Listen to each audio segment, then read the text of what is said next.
আল্লাহ রাব্বুল আলামিনের শুকর আদায় করছি। আল্লাহ তাআলা আমাদেরকে রমাদানুল মুবারক এর অতি নিকটে নিয়ে এসেছেন, আলহামদুলিল্লাহ। শাবান মাস পেয়েছি, এটাই তো আল্লাহর অনেক বড় নেয়ামত। এর আগে রজব মাস অতিবাহিত করতে পেরেছি আমরা, যেটা সম্মানিত 4 মাসের একটি মাস। এখন প্রবল আশা, ইনশাআল্লাহ আল্লাহ তাআলা আমাদেরকে রমজান মাসেও উপনীত করবেন ইনশাআল্লাহ। আগামী জুমায় হয়তো পয়লা রমজান হবে। 29-এর সন্ধ্যা চাঁদ হলে বৃহস্পতিবারে পয়লা রোজা হতে পারে, আর না হয় জুমাবারে তো পয়লা রোজা হবেই ইনশাআল্লাহ। এই মাসটি এত বরকতপূর্ণ, এত সম্মানিত মাস। নবী করিম সাল্লাল্লাহু আলাইহি ওয়াসাল্লাম সাহাবায়ে কেরামকে এই মাসের আগমনের সুসংবাদ দিতেন।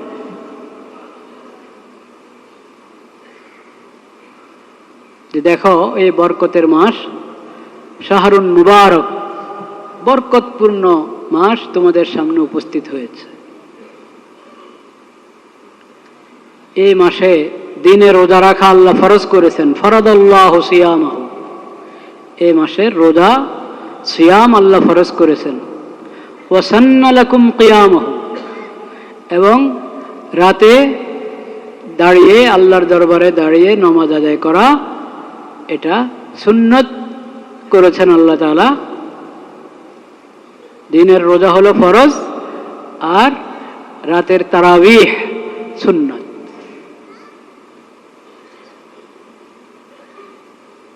আল্লাহ এই তারাবিহের বিধান দান করেছেন। তাহাজ্জুদের নামাজ তো অনেক আগ থেকে। তাহাজ্জুদ শুধু রমজানের আমল না, তাহাজ্জুদ হলো 12 মাসের আমল। রমজানও আছে, বাকি 11 মাসও আছে। তারাবিটা হলো রমজানের বিশেষ আমল, যেটা বাকি 11 মাস নাই। তো তারাবিহের বিধান আল্লাহ তাআলা দান করেছেন, কিন্তু রমজানের রোজার মতো এটাকে ফরজ করেন না। দিনের রোজাটা হলো ফরজ, আর রাতের তারাবির যে বিধান আল্লাহ দিয়েছেন সেটা হলো সুন্নত, সুন্নতে মুআক্কাদা, তাকিদপূর্ণ সুন্নত। সবচেয়ে উত্তম হলো মসজিদে জামাতের সাথে পড়তে পারা এবং তারাবিহের মধ্যে কোরআন কারীম খতম করা।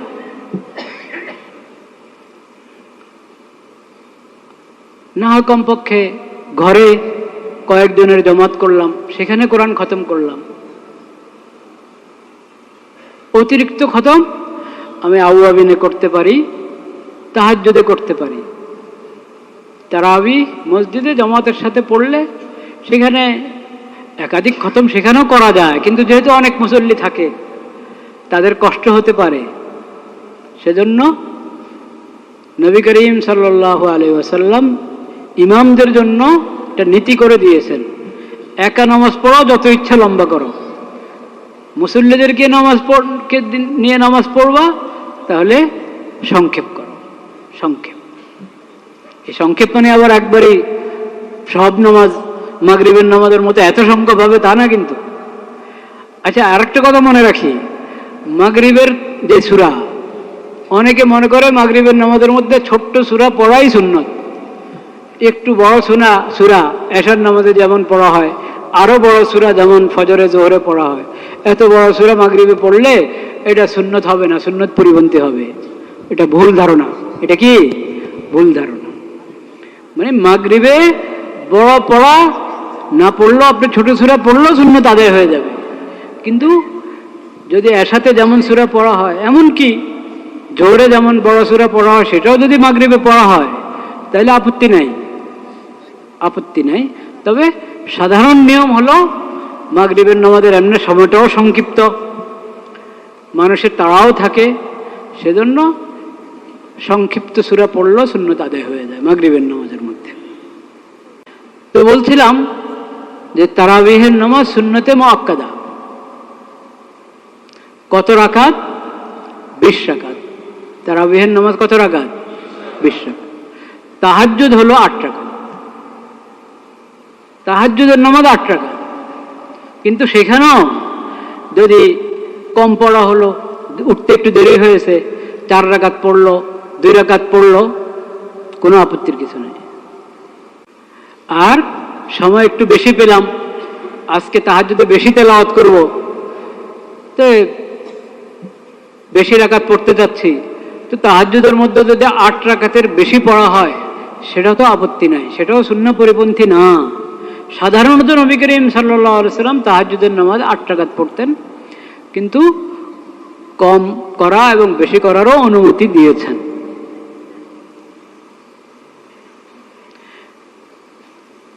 তারাবিহের নামাজটা হলো 20 রাকাত। এখন আল্লাহর কোনো বান্দা আছে যে সে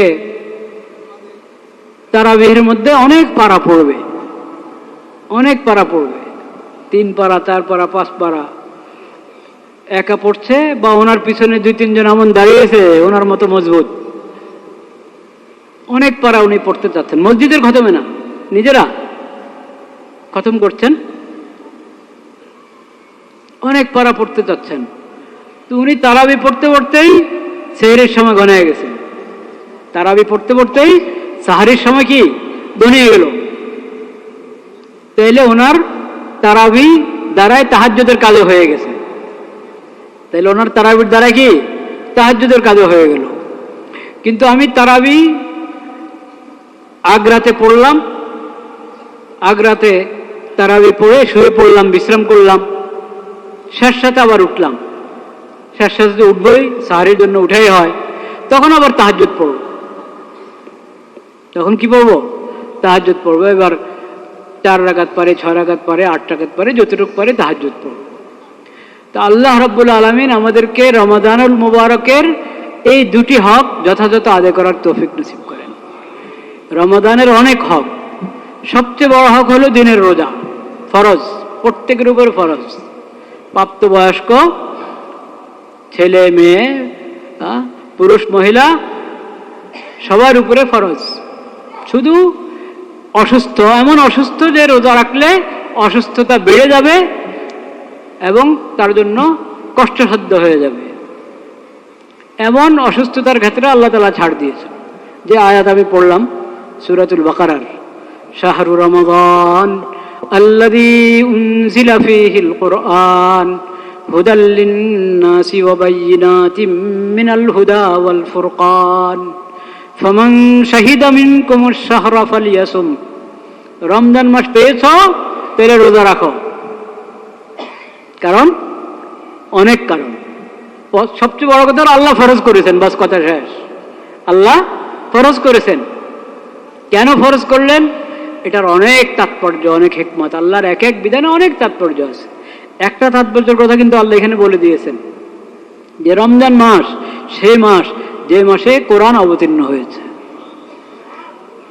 কোরআন অবতীর্ণ হয়েছে, রমজানে শুরু কোরআন অবতীর্ণ হওয়া।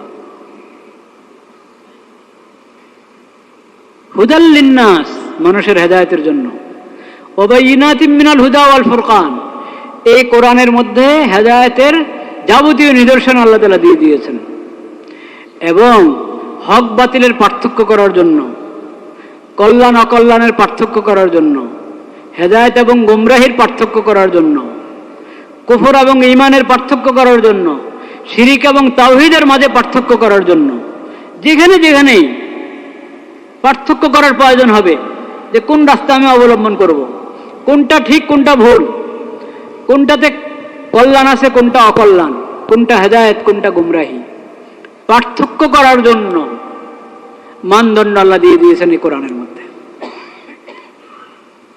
এমন কিতাব, হেদায়েতের এমন কিতাব তোমরা পেয়েছো এই মাসে, ফামান শাহিদা মিনকুমুশ শাহরা ফালিয়াসুম, কাজেই যে রমাদান মাসে উপনীত হবে সে যেন রোজা রাখে। এটা কোরআনের নেয়ামতের শুকরিয়া, বলেন সুবহানাল্লাহ। আল্লাহর বড় নেয়ামত কোরআন কারীম। কোরআন না পেলে ঈমান পেতাম কোথায়? কোরআন না পেলে ইসলাম পেতাম কোথায়? আমরা কোরআন না পেলে ইসলামী শরীয়ত কোথায় পেতাম? কোরআন না পেলে হেদায়েত কোথায় পেতাম? এমন নেয়ামত, এত বড় নেয়ামত এই রমজান মাসে আমরা পেয়েছি, তো আল্লাহ বলেন এই নেয়ামতের শুকর আদায় করো। যে রমজান মাসে উপনীত হবে সেই যেন রোজা রাখে। ওয়ামান কানা মারিদান আও আলা সাফারিন ফাইদ্দাতুম মিন আইয়ামিন উখার। তবে যে অসুস্থ, রমজান মাস এসেছে, রমজান মাস পেয়েছে সে, কিন্তু অসুস্থ, হালকা অসুস্থ না, একটু ঠান্ডা লেগেছে, একটু মাথা ব্যথা, হ্যাঁ, একটু পেট ব্যথা, আর কত রোগ তো আছে, এটা ওই রোগ নিয়ে মানুষ সুন্দর জিন্দগি ভর চলতে থাকে। ডায়াবেটিস, প্রেশার, হ্যাঁ আছে না, ব্যথা, এইগুলো তো জীবনের সঙ্গী, অনেকের ক্ষেত্রে এটা জীবনের সঙ্গী হয়ে আছে। এইসব অসুস্থতার কারণে রোজা বাদ দেওয়ার কথা না। যেটা এমন অসুস্থতা যে কারণে রোজা রাখলে তার অসুস্থতা বেড়ে যাবে এবং সুস্থ হওয়া দীর্ঘায়িত হবে এবং তার জন্য এটা কষ্টসাধ্য, এমন অসুস্থতা, এটা ইমানদারির সাথে ফয়সালা করতে হবে। যে ডাক্তার নিজে রোজা রাখে না, সেই ডাক্তার তো আপনাকে আগেই বলে দিবে রোজা রাখবেন না। নিজে ইমানদারির সাথে ফয়সালা করেন, ডাক্তারের পরামর্শ নেন, তবে নিজে রোজা রাখে এমন ডাক্তার, নমাজি এবং রোজা রাখে এমন ডাক্তারের পরামর্শ নেন, আপত্তি নেই। তো আল্লাহ রাব্বুল আলামিন ছাড় দিলেন, যদি অসুস্থ হও বা সফরে আসো, সফর, এই জমানা তো সফর সহজ, তাও সফর এর ব্যাপারে আল্লাহ তাআলা ছাড় দিয়ে দিয়েছেন। যে সময় কোরআন অবতীর্ণ হয়েছে তখনের সফর কঠিন ছিল এই জমানার তুলনায়, কিন্তু এই জমানাও সফরের হালাত আর যখন আমি নিজের জায়গায় অবস্থান করছি দুইটা পার্থক্য আছে, আছে কি নাই? এখনো আছে, না থাকুক, যদি পার্থক্য নাও থাকে, বিধান আল্লাহ তাআলা দিয়ে দিয়েছেন, সফরে আসো, সফররত অবস্থায় ছাড়, যে রোজা এখন না রেখে পরে কাজা করবা। অসুস্থতার হালাতে ছাড়, অসুস্থতার হালাতে রাখলা না, পরে কাজা করবা। ফাইদ্দাতুম মিন আইয়ামিন উখার, যে কয়দিনের রাখা হলো না এই কয়দিন পরে কাজা করে নিবা। প্রথম সুযোগে কাজা করা উচিত।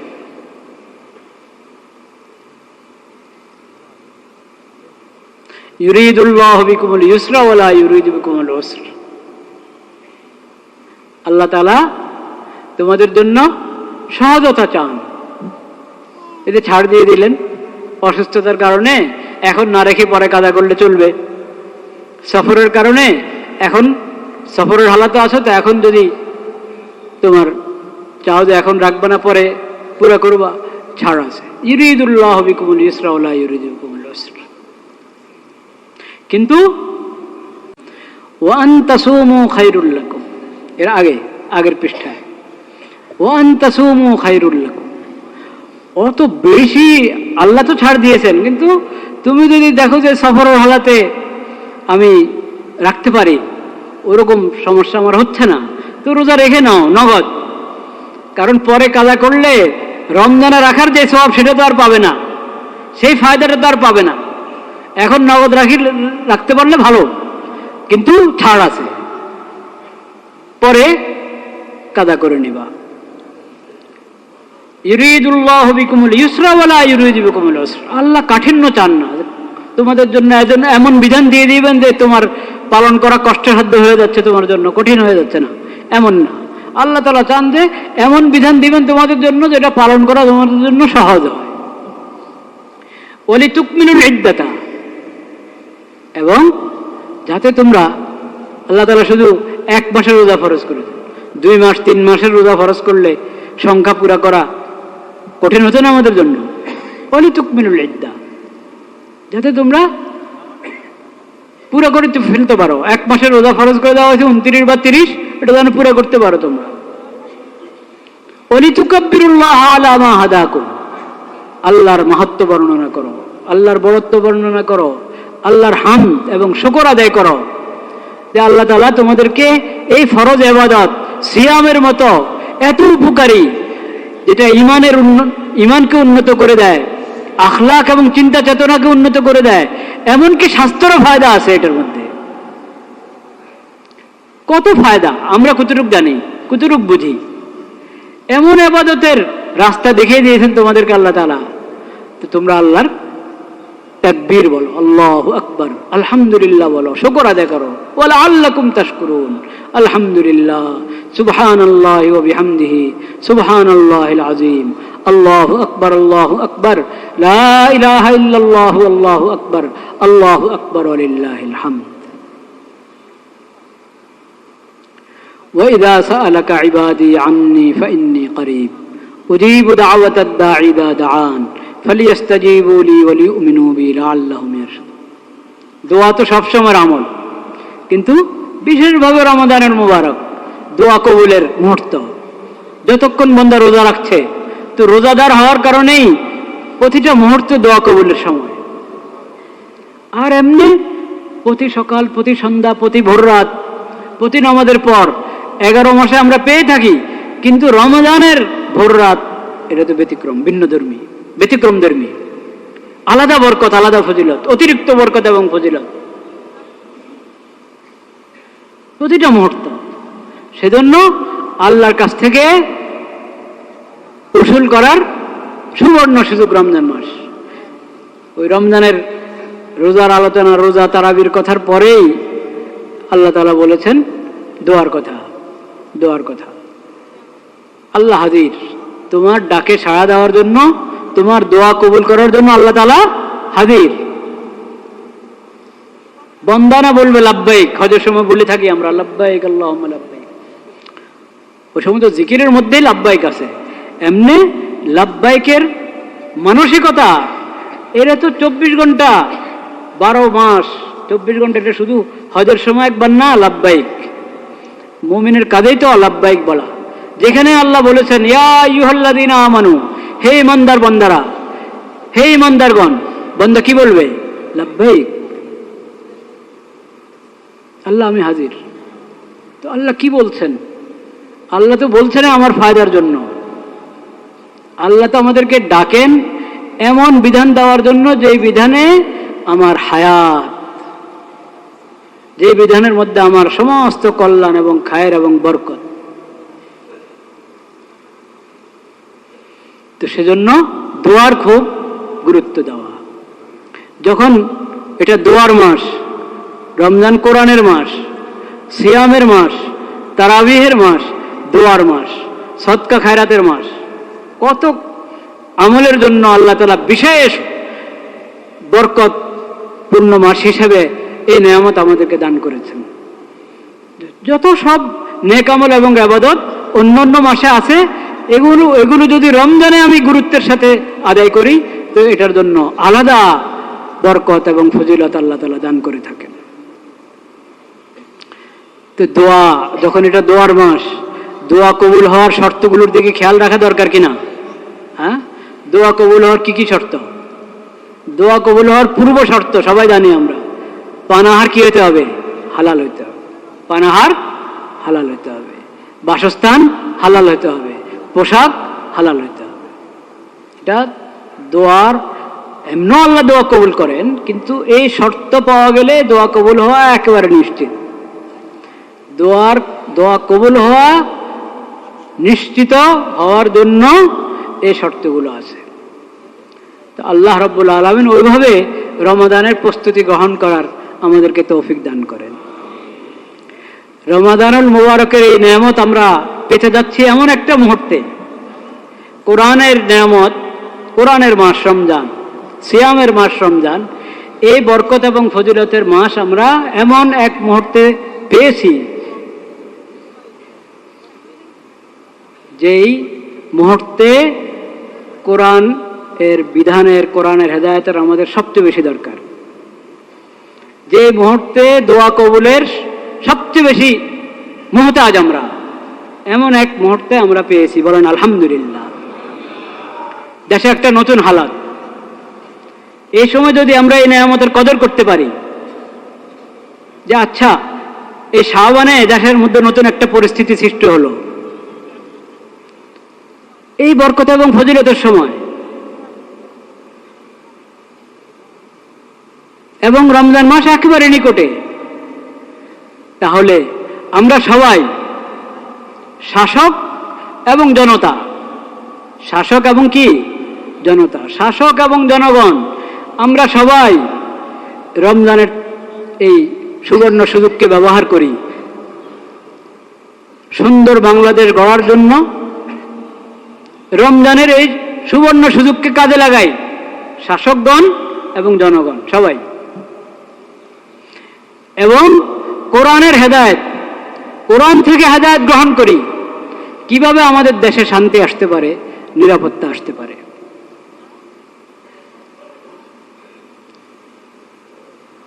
কোরআন থেকে হেদায়েত গ্রহণ করি। একটা হেদায়েতের কথা গত জুমা আলোচনা হয়েছে যে নামাজ, ভোটের আগেও নামাজ, ভোটের সময়ও নামাজ, ভোটের পরেও কি নামাজ। কাদের জন্য? শুধু জনগণের জন্য? শাসকদের জন্য, জনগণের জন্য, সবার জন্য নামাজ, সবার জন্য নামাজ, সবার জন্য সালাত, সবার জন্য সালাত। আমি শুধু দুইটা কথা বলবো। সিরাতের একটা শিক্ষা, সিরাতের শিক্ষা যেটা হবে সেটা অবশ্যই কোরআনের শিক্ষা। নবী করিম সাল্লাল্লাহু আলাইহি ওয়াসাল্লামের সিরাত থেকে যারা শিক্ষা গ্রহণ করতে চায় না, নবী সাল্লাল্লাহু আলাইহি ওয়াসাল্লাম হাদিসকে অস্বীকার করে, এমন লোক এই দেশে আছে। কিন্তু এরা কি আপনারা মনে করেন এরা কোরআন বিশ্বাস করে? কখন? হাদিস অস্বীকার করে, নবীজির সিরাত অস্বীকার করে, মানিয়ে কোরআন অস্বীকার করে। কি করে? কোরআন অস্বীকার করে। নবীজির সিরাত, নবীজির হাদিসের সবকিছু কোরআন থেকে নেওয়া, সবকিছু কোরআন থেকে নেওয়া। তো সিরাতের একটি শিক্ষা আজকে বলবো আমি ইনশাআল্লাহ, আর কোরআন কারীমের একটি আয়াত বলবো, বাস এখানে কথা শেষ। রমাদানুল মুবারক সম্পর্কে বাকি কথা আল্লাহ হায়াতে রাখলে জমা হবে ইনশাআল্লাহ।